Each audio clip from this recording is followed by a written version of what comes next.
Bonjour à tous et à toutes, bienvenue dans cette nouvelle vidéo qui s'intitule Comment j'ai postulé à la maîtrise en travail social à l'UQAM et puis en fait comment j'ai obtenu mon permis d'études pour venir étudier légalement sur le territoire québécois. Je vous annonce aussi qu'il y a une petite invitée surprise à la fin de la vidéo. Cette année à l'UQAM, pour la première fois, on a une DE-CESF, Romane, qui n'a qu'un diplôme en CESF, elle n'a pas une licence ou d'autres études à côté, et qui va nous parler un petit peu de son parcours et puis de comment se passe sa session, se déroule cette première session pour elle. Donc vous la retrouvez à la fin. Il y a deux choses que je voudrais vous dire juste avant de commencer, c'est de bien faire la distinction entre un étudiant en échange et un étudiant en programme régulier. C'est-à-dire qu'on peut être étudiant étranger mais être attaché à une université dans son pays d'origine et venir faire un échange dans une université d'accueil, souvent c'est 1 ou 2 semestres. Mais on peut être aussi étudiant étranger en programme régulier, c'est-à-dire qu'on n'a aucune université d'attache dans son pays d'origine. On a directement postulé dans l'université à l'étranger et on a été accepté dans le programme complet, c'est-à-dire qu'à la fin des études, on va obtenir le diplôme québécois. En fait, c'est mon cas, je suis étudiante étrangère en programme régulier. Donc je n'ai aucune université d'attache en France. Moi j'étais complètement déconnectée des études, ça faisait 4 ans que j'exerçais en tant qu'assistante de service social. Je voulais venir faire la maîtrise en travail social au complet. La deuxième chose que je voudrais dire, c'est que pour pouvoir venir faire mes études à l'UQAM, j'ai mis 1 an entre le début de monter mon dossier jusqu'à mon arrivée en fait à Montréal. Donc c'est quelque chose qui se prépare vraiment à l'avance. Je suis arrivée en septembre 2016 mais j'avais commencé à monter mon dossier d'admission pour la maîtrise entre septembre et décembre 2015 et j'y réfléchissais déjà depuis longtemps avant. Posez les choses, réfléchissez-y, puis si c'est pas cette année c'est pas grave, vous partirez peut-être la session prochaine ou l'année prochaine, mais si vous voulez vraiment faire des études à l'étranger, ça va arriver, il faut patienter et préparer correctement toutes ces démarches. Alors, comment j'ai fait? C'est pas très compliqué en fait à dire comme ça, ouais, rien n'a l'air compliqué, mais j'ai cherché sur internet des maîtrises en travail social parce que déjà je savais que je voulais venir faire une maîtrise.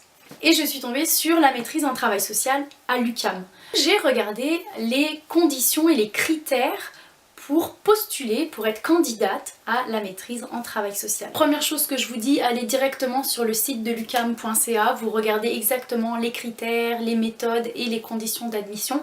Moi je vous fais un gros récapitulatif en gros. Pour les personnes qui ont déjà un bac en travail social et qui sont en train de le réaliser à l'UQAM, peuvent bénéficier d'une passerelle pour intégrer directement la maîtrise en fonction de leur moyenne cumulative. Si tu as un bac en travail social que tu as réalisé au Québec, ben, tu peux postuler pour intégrer la maîtrise. Si tu as une moyenne supérieure à 3.2, tu as quand même plus de chances. Si elle est en dessous de 3.2, ben, c'est évalué par un sous-comité d'admission.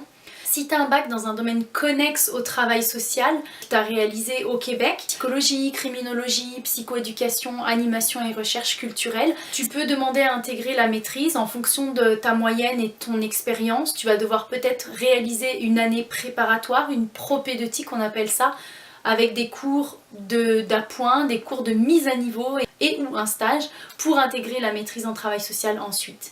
Puis si t'as pas fait tes études au Québec et que tu les as réalisées dans un autre pays, je récupère les Européens et pour leur expliquer que baccalauréat ici ça veut dire licence, donc ici c'est baccalauréat, maîtrise, doctorat, en Europe c'est licence, master, doctorat.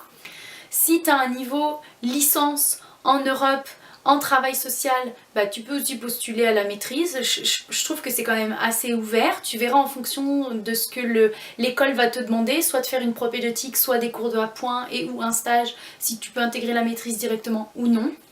Et puis si tu as déjà un master ou un doctorat, oui tu peux postuler et peut-être intégrer la maîtrise. Ensuite nous pour nos diplômes d'état en travail social en France, les DESS, bah, encore une fois on a de la chance, notre diplôme est évalué par le MIDI à un niveau bac en service social, donc potentiellement on peut intégrer la maîtrise directement. C'est ce qui s'est passé pour moi, j'ai pas eu de propédeutique d'année préparatoire à faire. Et puis pour les autres diplômes de même niveau ou supérieur, je pense à CESF, ES, ça va vraiment dépendre de votre formation et de votre expérience personnelle et professionnelle. Il faut postuler à la maîtrise pour voir si votre dossier va être accepté ou non. Petit point important aussi, c'est la connaissance de l'anglais. En fait, l'école du travail social s'attend à ce que tu puisses être en capacité de lire des textes scientifiques de niveau maîtrise. Donc, travaille ton anglais. Ensuite, tu dois fournir un dossier à l'école de travail social. Alors, que doit comporter ton dossier? La première, c'est un dossier de présentation avec ton diplôme, tes formations, ton CV, donc tes expériences de formation et tes expériences professionnelles. La deuxième chose, c'est qu'il faut que tu joignes 3 rapports de recommandation.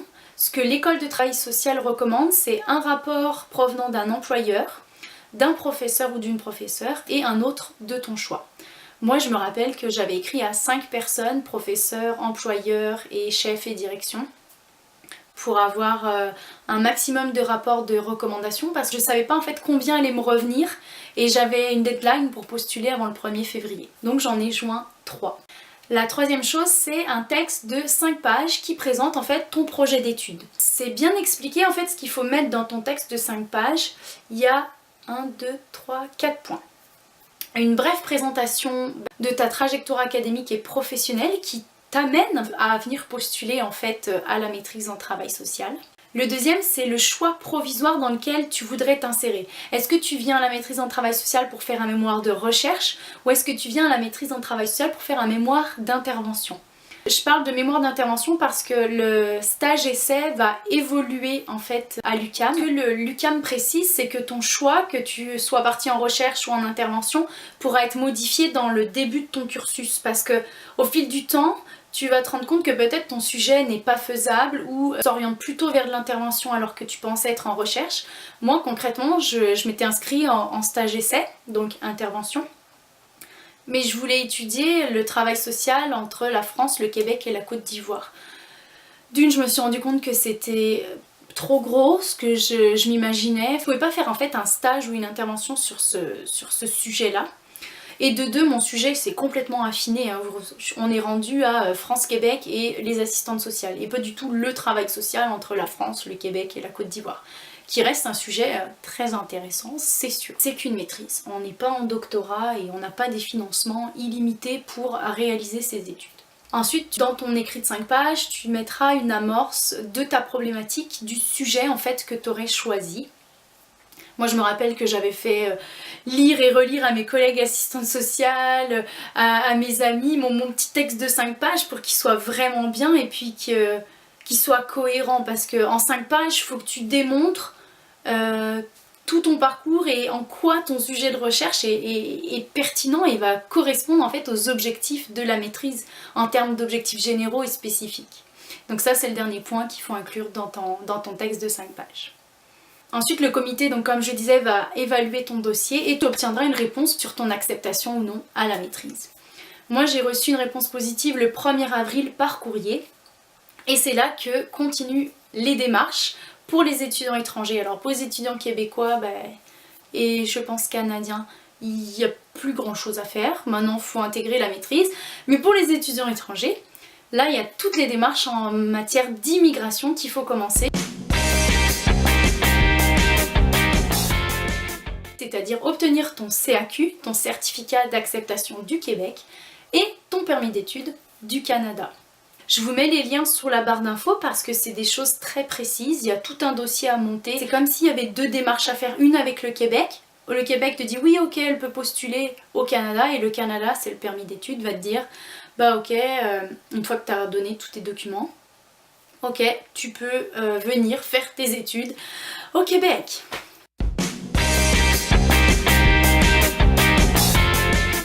Mes petits conseils par rapport au CAQ et au PE. PE, permis d'études, ouais, on adore les sigles en travail social, alors CAQ, PE. Non, on dit comme ça aussi, on est dans le milieu des étudiants étrangers. C'est pour ça que je me permets de vous dire CAQ, PE. Oui, mes petits conseils par rapport à ça, quand j'attendais ma réponse en fait de l'UQAM qui acceptait ou non mon dossier pour entrer en maîtrise, j'avais déjà commencé à regarder ce que le Québec attendait de moi pour mon certificat d'acceptation. Donc quand ma réponse le 1er avril est arrivée, moi le 5 avril j'avais déjà envoyé mon CAQ parce que j'avais réuni tous les documents presque et j'attendais juste d'avoir la lettre d'acceptation de l'université. Puis c'est pareil pour le permis d'études, en attendant d'avoir mon CAQ, la réponse positive, j'avais déjà commencé à réaliser sur CIC, donc Citoyenneté Immigration Canada, parce que ça se fait en ligne le permis d'études, à numériser des documents pour faire ma demande de permis d'études. Une fois que j'ai obtenu l'accord de mon CAQ, bah c'est facile, je l'ai numérisé dans mon dossier CIC et bam, j'ai envoyé le permis d'études. Juste pour info, la demande de permis d'études, quand on la commence sur CIC, il y a un délai à faire. Donc moi j'étais encore dans le délai, donc j'ai pu envoyer mon permis d'études à temps sans que tous mes dossiers soient supprimés. Alors maintenant mes 3 conseils d'assistante sociale. Donc le premier petit conseil, c'est qu'il faut savoir qu'il existe une entente entre le Québec et la France concernant l'assurance santé. Donc si tu es de citoyenneté française et que tu habites en métropole où il y a certains DOM-COM qui bénéficient de cette entente, tu peux avoir, quand tu arrives sur le territoire québécois, l'assurance maladie et puis l'assurance médicaments pour tout ce qui est relié aux soins de santé. Mais ça, il faut y faire quand tu es encore en France. Donc il faut passer à la sécurité sociale et il faut récupérer un formulaire spécifique pour que quand tu arrives au Québec, tu ailles à la Régie d'assurance maladie du Québec, qu'on appelle aussi la RAMQ, avec des documents que tu auras récupérés une fois au Québec, une fois que tu te seras inscrit en fait à l'université, et tu obtiens ta carte RAMQ, ta carte d'assurance maladie pour le temps de tes études. Donc n'oublie pas de récupérer le formulaire spécifique à la sécurité sociale. Je te mets encore les liens sous la barre d'infos pour savoir quel formulaire en fait faut demander. La deuxième chose que je te conseille, c'est de t'inscrire au service Accueil Plus si tu arrives à Montréal, à l'aéroport de Montréal. C'est royal. Imagine, tu arrives au service frontalier en fait du Canada. D'un côté, tu as une grande file avec 4 heures d'attente pour obtenir ton permis d'immigration. Puis de l'autre côté, t'as personne, ils attendent que toi, donc tu suis les petites flèches d'Accueil Plus et les agents des services frontaliers du Canada te remettent ton permis d'études une fois qu'ils ont vu ton identité, t'as fourni des preuves, etc. Et tu peux continuer ton parcours dans l'aéroport pour arriver jusqu'à la sortie où là il y a un kiosque d'accueil pour les étudiants internationaux qui t'attend vraiment joyeusement et puis qui pourront te donner des conseils, comment je prends un taxi, mon auberge de jeunesse est ici, j'ai un Airbnb où je vais être en colocation là, comment je fais pour m'y rendre, donc ils vont vraiment pouvoir te conseiller. Puis moi à l'époque en 2016 on pouvait même appeler en France, ou en tout cas on pouvait appeler dans son pays d'où on venait pour prévenir sa famille qu'on était arrivé sain et sauf. Donc il y a un bel accueil. Et il y a une belle gang là qui peut vraiment bien t'accueillir, puis qui accueille tous les étudiants internationaux qui s'inscrivent. Donc là, il faut penser à s'inscrire avant de partir. C'est pareil comme pour le formulaire pour la RAMQ. Puis mon troisième conseil, ce serait, si tu as postulé depuis l'Europe, attends d'avoir une réponse positive du Canada, d'avoir ton permis d'études qui a été validé. Parce que quand tu vas arriver au Québec, ben, si tu n'as pas ton permis d'études, si ça n'a pas été validé, tu vas pas pouvoir l'obtenir et donc tu vas pas pouvoir aller t'inscrire à l'université. Tu vas perdre du temps, puis si ça se trouve, tu vas devoir retourner sur ton territoire et laisse tomber, tu pourras pas continuer, tu pourras même pas commencer tes études. C'est pareil, si tu passes par des pays transitoires avant d'arriver au Canada, c'est possible que le pays ne t'accorde pas de prendre l'avion pour arriver sur le territoire canadien parce que tu n'auras pas de permis d'études. Donc légalement, tu n'auras pas le droit de venir étudier au Québec. Mais aussi, au passage, ce qui est important à savoir, c'est qu'il faudrait que tu essayes d'arriver au moins 1 à 2 semaines avant le début de tes cours. Parce que l'UQAM propose un accueil personnalisé pour ses étudiants étrangers et tu pourras en bénéficier. J'espère que ça t'aura un petit peu orienté, ça t'aura permis de comprendre un peu le cheminement et ce qu'il faut avoir en tête quand on postule pour la maîtrise en travail social à l'UQAM, mais pour aussi d'autres études de manière générale. Donc c'est postuler à l'université, avoir une admission positive dans l'université, obtenir son CAQ, obtenir son PE, et puis penser à le formulaire pour l'assurance santé et à s'inscrire au service Accueil Plus. Avant de partir, j'ai une invitée surprise et on va un petit peu discuter avec elle de son parcours et comment commence sa session pour elle à la maîtrise en travail social.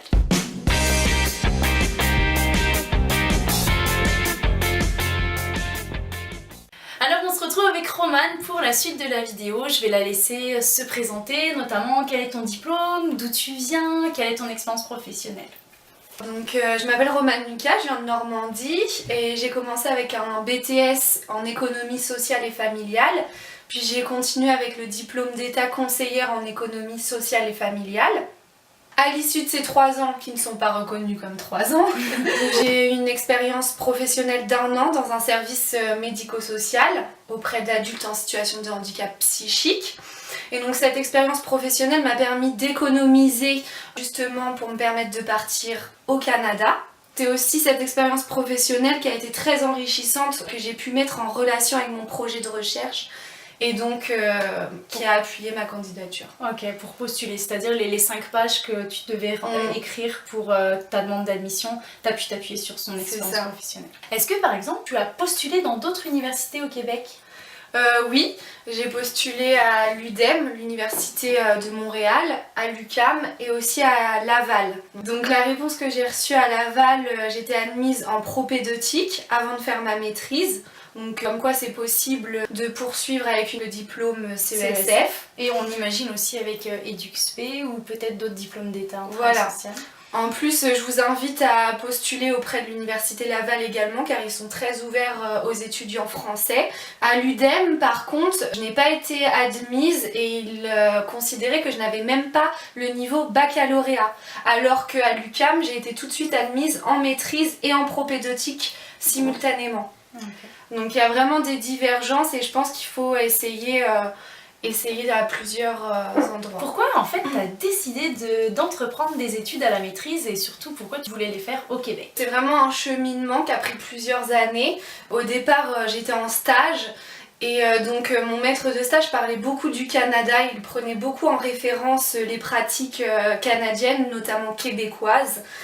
Et là, ça m'a questionnée et puis j'ai commencé à me renseigner sur le sujet et j'ai réalisé que le Québec avait une expertise vraiment importante au niveau social et pédagogique et que ça serait plus facile d'entreprendre une maîtrise au Québec pour la faire reconnaître en France que dans d'autres pays à l'étranger. Wow. Comment s'est passée ton arrivée en fait à Montréal ? Moi j'ai choisi d'arriver 2 semaines à l'avance, c'était vraiment nécessaire afin de prendre mes marques pour un temps d'adaptation et aussi par rapport au décalage horaire. Je suis venue avec ma famille, ce qui était aidant, mais sinon je suis tout de suite allée à l'UQAM, même en août, pour me diriger vers le service à la vie étudiante étrangère. Ça je vous conseille fortement d'avoir ce réflexe. C'est l'accueil personnalisé des étudiants étrangers à l'UQAM. Et donc là ils m'ont donné toutes les informations pour mes démarches auprès de la RAMQ. Ce qui se passe c'est que quand on est étudiant étranger, l'UQAM, en tout cas les universités nous obligent à prendre une assurance. On va prendre l'assurance de l'université, sauf si on bénéficie de l'entente par rapport à la RAMQ et comme nous en France on en bénéficie, on peut enlever cette partie-là de notre frais scolarité. Pour donner les documents d'immigration. Ouais, donc ça a été comme un appui pour toi, un soutien quand t'es arrivée pour t'adapter et un peu découvrir l'UQAM au final aussi. C'est ça. Okay. Et puis si j'avais quelque chose à refaire, ce serait vraiment de m'intégrer davantage avec les étudiants étrangers. Ouais. Parce que je pense que c'est aussi une force dans les universités québécoises. Ils proposent des services à la vie étudiante et il y a plein d'activités. Et donc s'inscrire dans ces activités-là, ça permet de se créer un cercle d'amis. Ouais, plus rapidement. À l'UQAM par exemple, il existe le programme de jumelage Allo qui permettent de mettre en lien, de réseauter avec d'autres étudiants étrangers et tu peux faire des activités, découvrir Montréal. Je sais que tu peux aller faire la cabane à sucre, aller manger la poutine, aller ramasser des pommes, te balader dans le vieux Montréal. C'est des activités vraiment fun et puis tu rencontres d'autres étudiants qui comme toi arrivent, sont nouveaux et nouvelles arrivantes et aimeraient faire des rencontres. Est-ce que tu pourrais nous en dire un peu plus sur comment se passe ta session ? Alors ça c'est le point un peu délicat, donc justement je voulais vous en faire part. J'ai été très vite rattrapée par la charge de travail. Donc moi j'ai été admise conditionnellement en maîtrise, c'est-à-dire qu'en parallèle je devais valider 2 cours de propédeutique, 2 cours de prépa. Et en plus j'avais 2 cours de maîtrise. Donc ça équivaut à 4 cours. En France, je me disais que c'était jouable, que 4 cours pour 15 heures dans la semaine, j'allais avoir le temps de travailler à côté. Et finalement, j'ai très vite été rattrapée par la réalité. Ouais. C'est-à-dire que il faut compter en plus de ces 15 heures de cours tout le travail personnel qu'il y a derrière. Et moi, tous les devoirs que je rends, je mets à peu près 15 ou 20 heures pour produire quelque chose de vraiment pertinent. Ici, les cours fonctionnent en fait par crédit universitaire. Un cours est équivalent à 3 crédits. Et souvent, ce qu'on donne comme info aux étudiants et étudiantes étrangères et même aux étudiants qui viennent à l'université, c'est que 3 heures de cours, c'est équivalent à 6 à 9 heures de travail personnel en amont et après ton cours, pour réaliser tes examens, pour préparer tes lectures. Et tu dois donc lire tes textes avant de venir en cours. Le prof, il attend de toi que tu aies lu tous tes textes, que tu aies déjà commencé à réfléchir, à analyser et à être entré dans une réflexion critique sur ce que tu es en train de lire, pour venir l'aborder en cours. Puis c'est d'ailleurs ça qui est super intéressant dans les cours de l'école de travail social. Ouais, ça se démarque aussi beaucoup du fonctionnement français, dans le sens que c'est très interactif, il y a beaucoup de débats, et on soulève beaucoup de questionnements justement par rapport à nos lectures. D'ailleurs, pour la petite anecdote, quand j'ai eu mon premier texte à lire en anglais qui faisait une douzaine de pages, j'ai passé 20 heures dessus. Parce que le vocabulaire, je ne le maîtrisais pas et j'ai vraiment dû m'adapter. Et maintenant, là, en 2 ans, je m'impressionne. 12 pages, là, en 1h30, 2 heures, je les lis. Est-ce que tu conseillerais de faire ce parcours propédeutique et maîtrise en même temps ? Vraiment, je pense que c'est pas jouable. Actuellement, les responsables du programme réfléchissent justement pour faire la propédeutique en amont de la maîtrise, parce que les deux en même temps, on se sent très vite dépassé. Et c'est trop dur, c'est trop dur. Ouais, c'est vrai que c'est une charge de travail vraiment importante. Si pour vous dire, j'ai pris un rendez-vous justement avec ma directrice du programme. Je pense que c'est important d'avoir ce réflexe quand on est aux difficultés dès le départ, pour pas se laisser dépasser. Donc j'ai sollicité vraiment toutes les ressources autour de moi, le service à la vie étudiante étrangère, le service pour l'aide aux études, etc.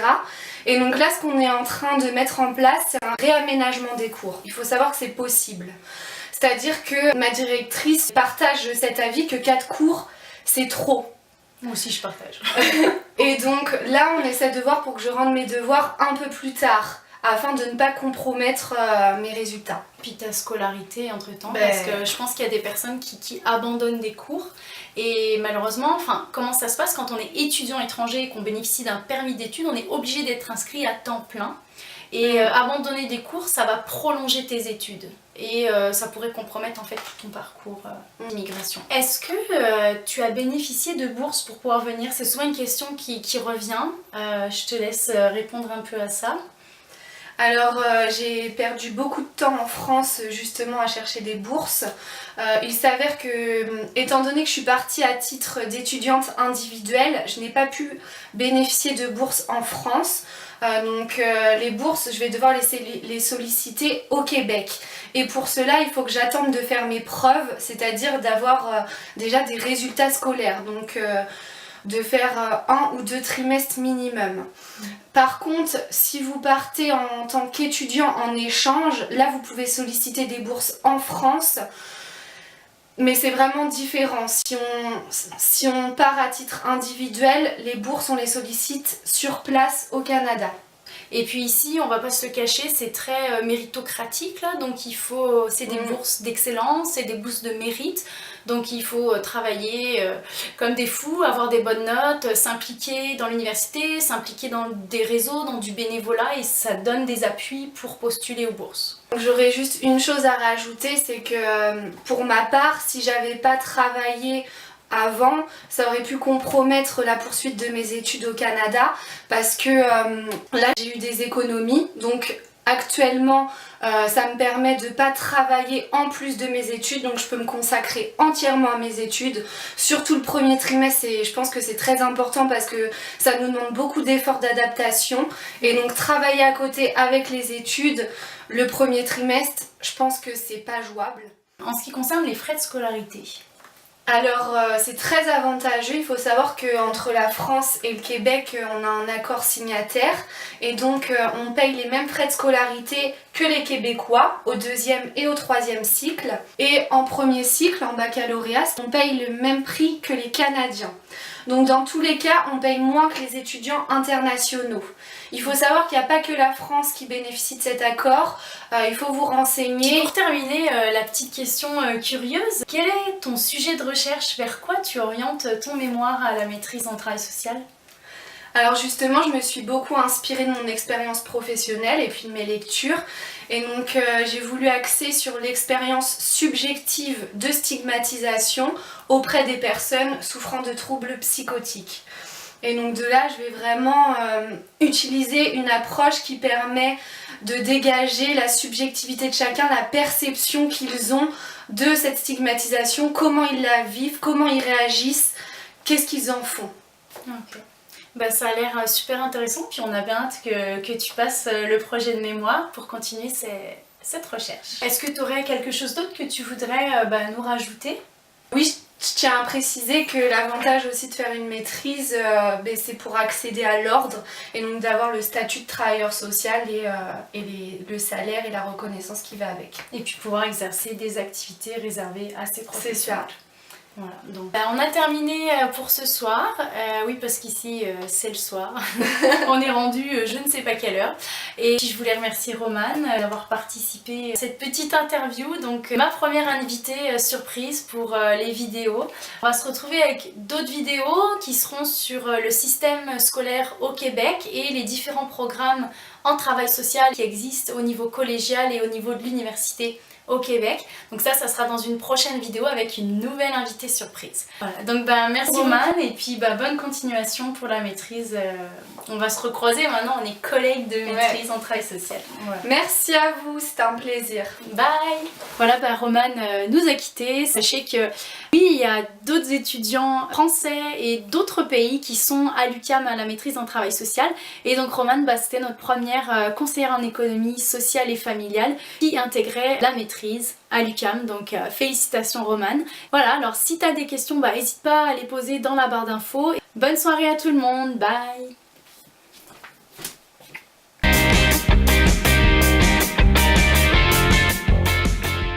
Avec Romane pour un test vidéo. Comment ça va Romane? Coucou. Collègue, non c'est pas ça que je voulais dire. Non c'est pas ça que je voulais dire non plus. Je vais y arriver. À l'UQAM par exemple, excuse. C'est trop con, je vais te féliciter mais j'y arrive pas. À l'UVAL, à ULaval. Alors, la grande question. Ouais. Quel diplôme d'état es-tu? Surprise. 4 fois 3 heures plus 9 fois 4 heures. Donc tu arrives à... je n'arrive pas à calculer de tête. Ce qui n'est pas jouable. Donc, t'as tout dit, t'es trop bonne.